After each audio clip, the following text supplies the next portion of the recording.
Hello and welcome to all. आप सभी का स्वागत है फिर से एक नई वीडियो में और नए टॉपिक के साथ। आज का हमारा टॉपिक राष्ट्रपति है। आज हम राष्ट्रपति से संबंधित जितने भी एग्ज़ाम में आने वाले क्वेश्चन हैं सब पर चर्चा करते हैं। मेरा विश्वास मानिए कि राष्ट्रपति इससे बाहर नहीं और इससे ज़्यादा क्वेश्चन भी नहीं हो सकते हैं। तो चलिएगा दोस्तों, वीडियो शुरू करते हैं। बात करते हैं कि भारतीय संविधान में एक भारत का राष्ट्रपति होगा, ये किस अनुच्छेद के तहत होगा या किस भाग के तहत होगा। तो अनुच्छेद की बात करें तो अनुच्छेद 52 में क्या है, भारत में एक राष्ट्रपति नियुक्त होगा। और बात करते हैं कि यह घटना किस भाग में है, तो यह घटना भाग 5 में वर्णित है कि राष्ट्रपति शासन है जो भाग 5 में वर्णित है। और बात करते हैं ये किस अनुच्छेद 52 में एक भारत का राष्ट्रपति होगा। अगर मान लो कि भारत का राष्ट्रपति अपने पद पर नियुक्त नहीं है तो उस समय जो राष्ट्रपति पद का कार्यभार संभालेगा वो कौन संभालेगा, सुप्रीम कोर्ट का यानी कि सर्वोच्च न्यायालय का न्यायाधीश उस समय राष्ट्रपति के पद पर नियुक्त होगा। अगर बाई चांस अगर राष्ट्रपति के पद पे अगर नियुक्त सुप्रीम कोर्ट का सर्वोच्च न्यायालय का मुख्य न्यायाधीश भी नहीं हो तो उस समय उपराष्ट्रपति कार्यभार संभालेगा। अगर उपराष्ट्रपति भी ना हो तो उस समय सुप्रीम कोर्ट जो सर्वोच्च न्यायालय है उसका वरिष्ठ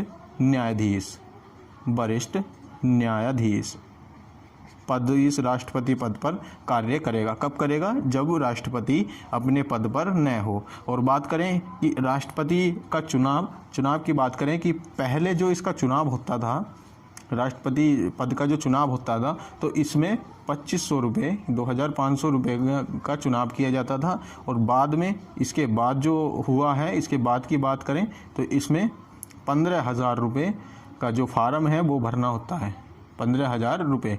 और जो वर्तमान में जो अब प्रक्रिया है तो इसमें क्या है, वर्तमान में राष्ट्रपति का चुनाव जो होता है 15,000 रुपये तो होंगे ही, प्लस उस समय उस व्यक्ति को 100 व्यक्ति जानने वाले कौन कि 50 हों अनुमोदक हों और 50 कैसे हों, प्रस्तावक।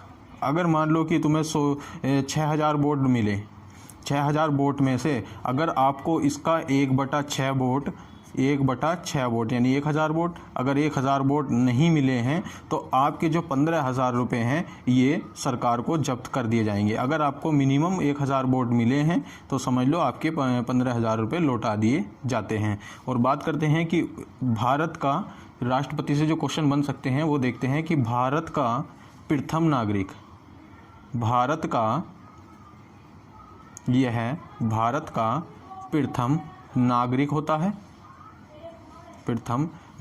होता है। और इसी पे क्वेश्चन बन जाए कि भारत में प्रथम महिला नागरिक कौन होता है, तो उस समय भारत में प्रथम महिला नागरिक होती है राष्ट्रपति की पत्नी।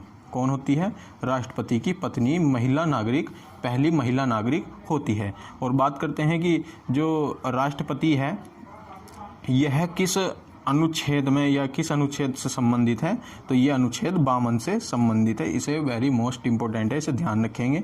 और बात करते हैं कि अनुच्छेदों पर चर्चा करते हैं कि अनुच्छेद 53 जो राष्ट्रपति से संबंधित अनुच्छेद हैं हम उन सब पर चर्चा कर लेते हैं। तो बात करते हैं कि अनुच्छेद 52 में क्या है, अनुच्छेद 52 में क्या है, 52 में भारत का एक राष्ट्रपति होगा। यह बात किस अनुच्छेद में है, अनुच्छेद 52 में। और बात करें अनुच्छेद 53 में क्या है, तो अनुच्छेद 53 में जो 53 का अनुच्छेद 53 में है कि संघ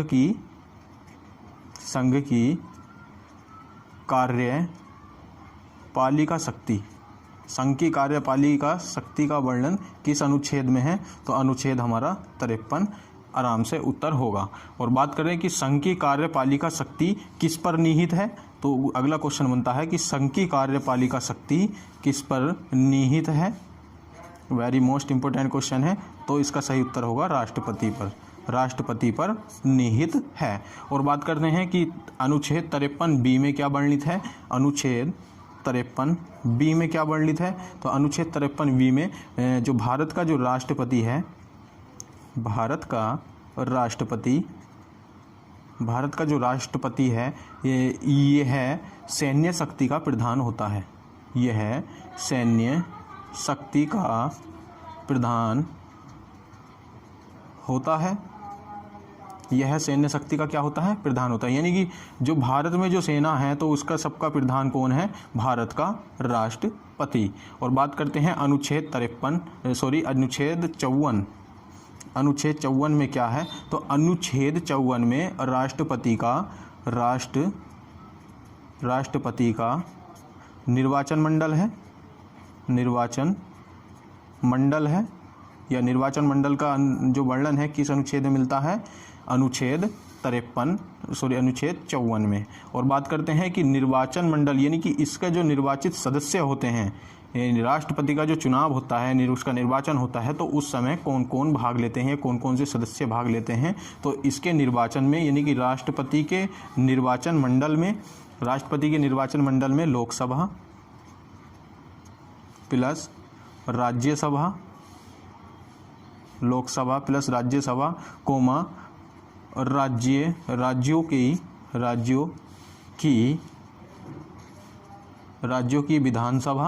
राज्यों की विधानसभा के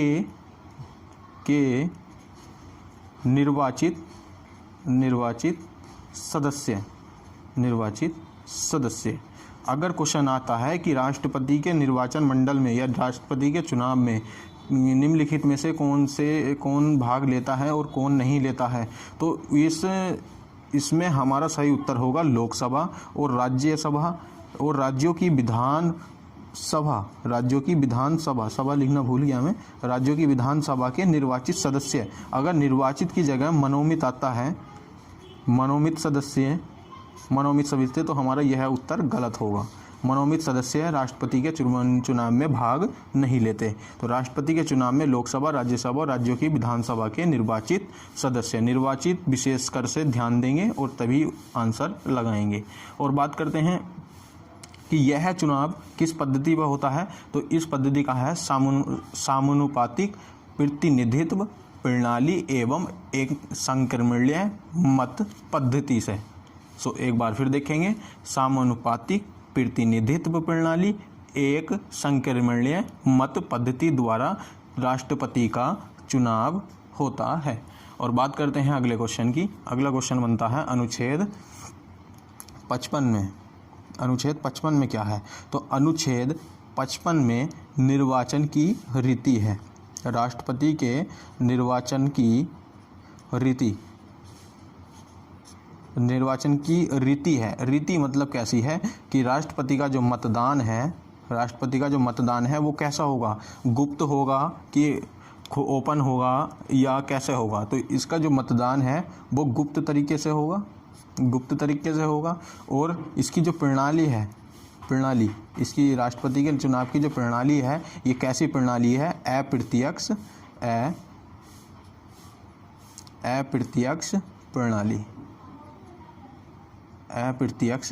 प्रणाली। इसकी प्रणाली कैसी है, अप्रत्यक्ष प्रणाली है। और बात करें अगले अनुच्छेद की। अगला अनुच्छेद क्या कहता है कि अनुच्छेद 56 में क्या है। अनुच्छेद 56 में क्या है। तो अनुच्छेद 56 में राष्ट्रपति की पदावधि कह सकते हैं या कार्यकाल कह सकते हैं या समय सीमा कह सकते हैं कि राष्ट्रपति की चुनाव की जो समय सीमा है वो कितनी है। तो हमारा जो सही उत्तर है वो 5 वर्ष बिल्कुल सही उत्तर है। 5 वर्ष राष्ट्रपति की समाप्ति है या इसका कार्यकाल। क्वेश्चन आ जाए कि राष्ट्रपति का कार्यकाल कितने वर्ष का है, तो 5 वर्ष का है। और बात करते हैं कि अनुच्छेद 57 में क्या वर्णित है। तो अनुच्छेद 57 में राष्ट्रपति की पुनः निर्वाचन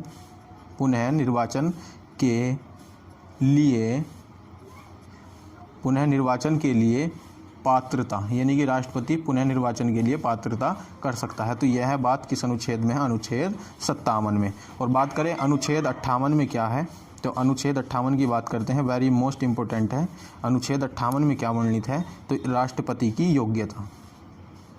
योग्यता और राष्ट्रपति की योग्यता अनुच्छेद 58 में वर्णित है। जो योग्यता मतलब राष्ट्रपति बनने के लिए क्या क्या योग्यता होनी चाहिए, यानी एबिलिटी क्या क्या होनी चाहिए। तो भारत का पहले नंबर पे आता है कि भारत का वह व्यक्ति जो राष्ट्रपति का चुनाव लड़ेगा, वह व्यक्ति भारत का नागरिक हो।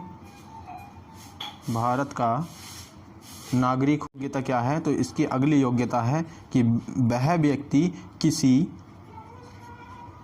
किसी लाभ के पद पर न हो, लाभ के पद पर न हो। और अगली योग्यता है कि वह व्यक्ति दिवालिया घोषित न हो, दिवालिया घोषित न हो, कि वह व्यक्ति दिवालिया घोषित न हो, वह व्यक्ति भारत का नागरिक हो, 35 वर्ष आयु पूरी कर चुका हो, और यह डिसाइड मतलब जो उसकी वह लाभ के पद पे है या नहीं है, तो इसका जो निर्णय है वो कौन करेगी? वो संसद करेगी। इस चीज़ का निर्णय कौन करेगी? संसद करेगी कि हाँ ये बाकी में लाभ के पद पे है या नहीं है। दिवालिया का मतलब होता है ये कि इसने भारत सरकार से लोन या किसी प्रकार का ऋण तो नहीं ले रखा है। और अगले क्वेश्चन की बात करते हैं कि राष्ट्रपति अपना त्याग पत्र किसको देगा? तो राष्ट्रपति अपना त्याग पत्र किसे देगा? उपराष्ट्रपति को देगा। राष्ट्रपति अपना त्यागपत्र किसे देगा? उपराष्ट्रपति को। और यह बात यानी कि उपराष्ट्रपति यह बात सबसे पहले किसे सूचना देगा? यह बात की सबसे पहले किसे सूचित करेगा उपराष्ट्रपति?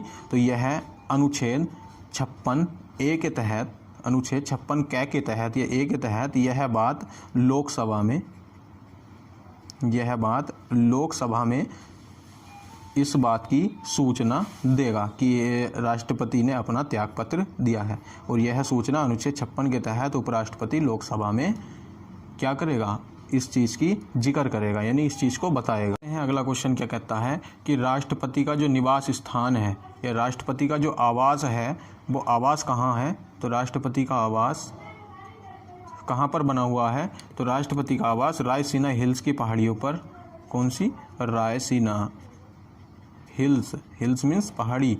रायसीना हिल्स की पहाड़ी, जो रायसीना हिल्स पहाड़ी किसकी हैं? ये अरावली पर्वत की पहाड़ी हैं। रायसीना हिल्स की जो अरावली पर्वत है, यह पर्वत सबसे प्राचीन पर्वत है। और अगला क्वेश्चन आ जाए कि जो प्राचीन पर्वत के नाम से भी जाना जाता है, उस पर्वत का नाम क्या है? तो उसका नाम अरावली पर्वत है। और बात करें इस पर्वत को अवशिष्ट पर्वत के नाम से भी जाना जाता है। अवशिष्ट पर्वत के नाम से भी जाना जाता है। और इसकी जो उम्र है लगभग 570 मिलियन वर्ष है। इसकी जो उम्र है वो 570 मिलियन वर्ष है। और अगले जैसे यहाँ हुआ था प्राचीन, तो अगर हम बात करें कि नवीन पर्वत कौन सा है, तो हमारा हिमालय है। और बात करते हैं कि जो रायसीना हिल्स की पहाड़ियों पर राष्ट्रपति का जो घर बना हुआ है, इसके डिज़ाइन की बात करें, इस घर का डिज़ाइन किसने तैयार किया था? तो उस व्यक्ति का नाम है सर एडवर्ड लुटियंस ने। किसने? Sir Edward Lutyens. ये वो व्यक्ति हैं जिसने जो रायसीना हिल्स की पहाड़ियों पर राष्ट्रपति का जो घर बना हुआ है, आवास स्थान है, तो उसका डिज़ाइन तैयार किया था। और बात करते हैं अगले अनुच्छेद की। अगला अनुच्छेद क्या कहता है? अगला अनुच्छेद है 71। अगला अनुच्छेद 71 है।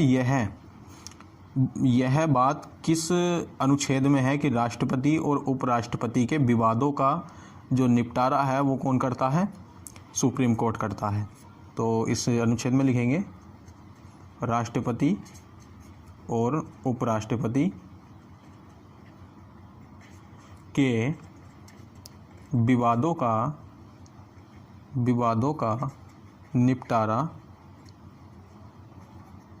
कौन करता है? सुप्रीम कोर्ट करता है, यानी सर्वोच्च न्यायालय करता है। यह बात किस अनुच्छेद में है? अनुच्छेद 71 में। और जो हमारा अनुच्छेद चल रहे थे वो सीरियल से चल रहे थे, ये मैंने एक्स्ट्रा में बता दिया है।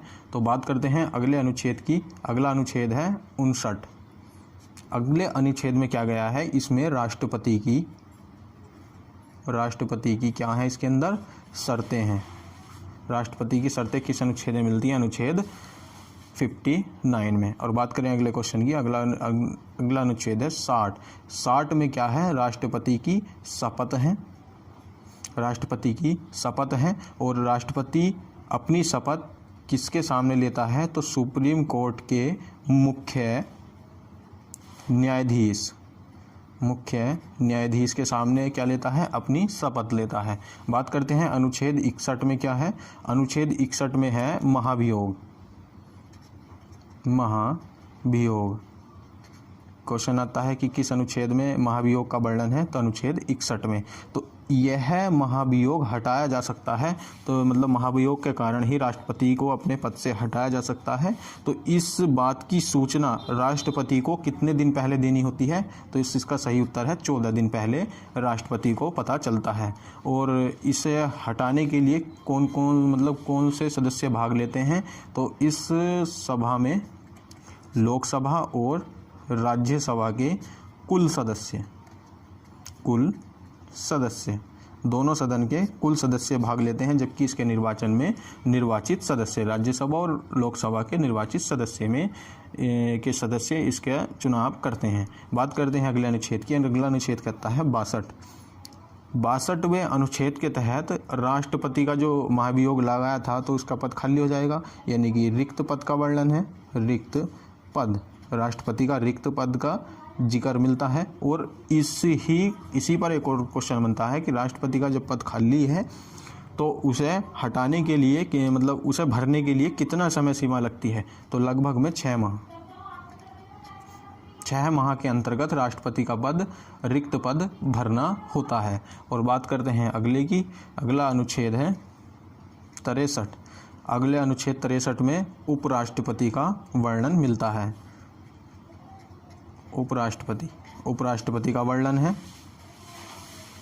और बात करते हैं अगला अनुच्छेद है, अगले अनुच्छेद की बात करते हैं तो वैसे राष्ट्रपति से इतने ही अनुच्छेद हैं, जबकि इससे संबंधित जितने भी जहाँ भी राष्ट्रपति का जिक्र मिलता है सब पर चर्चा करते हैं। तो अनुच्छेद 63 में क्या हो गया? उपराष्ट्रपति का वर्णन है। अनुच्छेद जो है 72, वेरी मोस्ट इम्पोर्टेंट, अनुच्छेद 72 में क्या है? राष्ट्रपति की क्षमादान शक्ति, कि राष्ट्रपति चाहे किसी की मृत्यु को माफ़ करवा सकता है या उसे फांसी की सज़ा को माफ़ कर सकता है उसके अनुसार। अनुच्छेद 74 की बात करें, जिससे मिलता जुलता है। अनुच्छेद 74 में क्या है? इसमें राष्ट्रपति, समझेंगे, राष्ट्रपति मंत्री परिषद से, अब मतलब जो राष्ट्रपति है वो मतलब मंत्री परिषद से अपनी सलाह पर पुनः विचार करने की अपेक्षा कर सकता है। लिखेंगे, राष्ट्रपति मंत्री परिषद से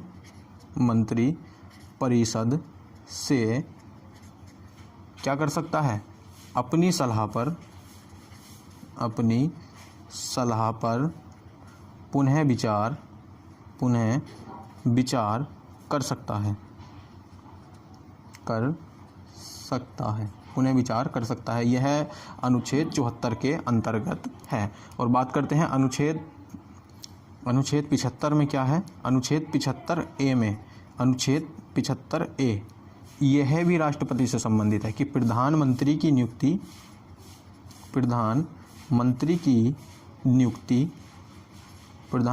नियुक्ति कौन करता है? राष्ट्रपति करता है। राष्ट्रपति करता है। और अन्य मंत्रियों की नियुक्ति राष्ट्रपति ही करता है। अन्य मंत्रियों की नियुक्ति राष्ट्रपति की सलाह पर, यानी कि प्रधानमंत्री की सलाह पर राष्ट्रपति करता है। अन्य मंत्रियों की नियुक्ति प्रधानमंत्री की सलाह पर राष्ट्रपति ही करता है। किसकी? अन्य मंत्रियों की। और बात करते हैं अनुच्छेद 75, अनुच्छेद 78 की। अनुच्छेद 78 अनुच्छेद 78 में क्या है? प्रधानमंत्री और राष्ट्रपति को मंत्रिपरिषद के सभी निर्णय और प्रशासन संबंधी सूचना देता है। यानी कि लिखेंगे प्रधानमंत्री यानी पीएम राष्ट्रपति को मंत्रिपरिषद के सभी मंत्रिपरिषद के सभी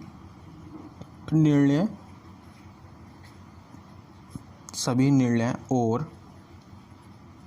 प्रशासन संबंधी सूचना देना।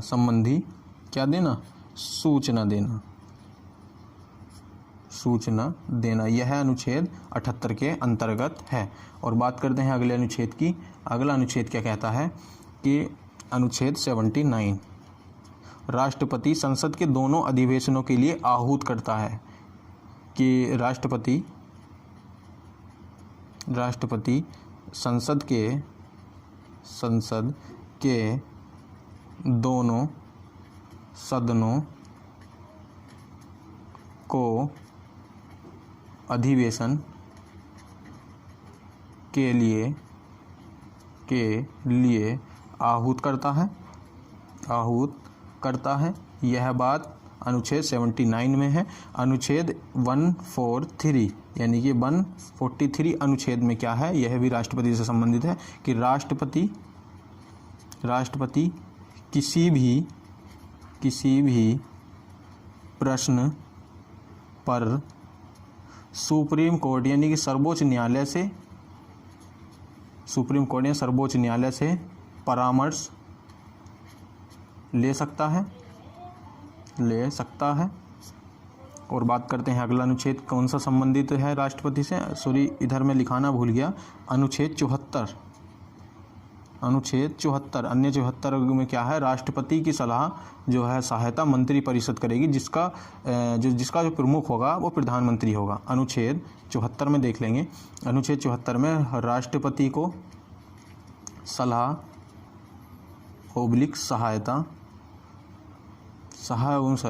सहायता मंत्रिपरिषद देती है, जिसका मुखिया या जिसका प्रमुख कौन होगा? प्रधानमंत्री होगा। और बात करते हैं अनुच्छेद 108 में क्या वर्णित है? 108 में है कि राष्ट्रपति दोनों सदनों की बैठक बुला सकता है, जिसकी अध्यक्षता लोकसभा अध्यक्ष करता है। कि जिसकी मतलब इस सदन की अध्यक्षता कौन करेगा? इसकी अध्यक्षता कौन करेगा?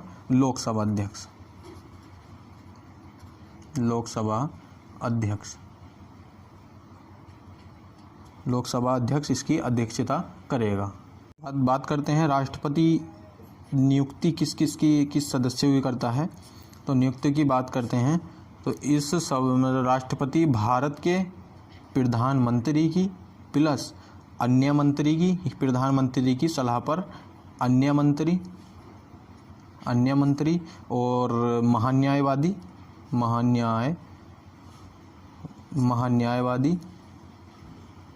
महान्यायवादी की नियुक्ति करता है, प्लस राज्यपालों की नियुक्ति करता है।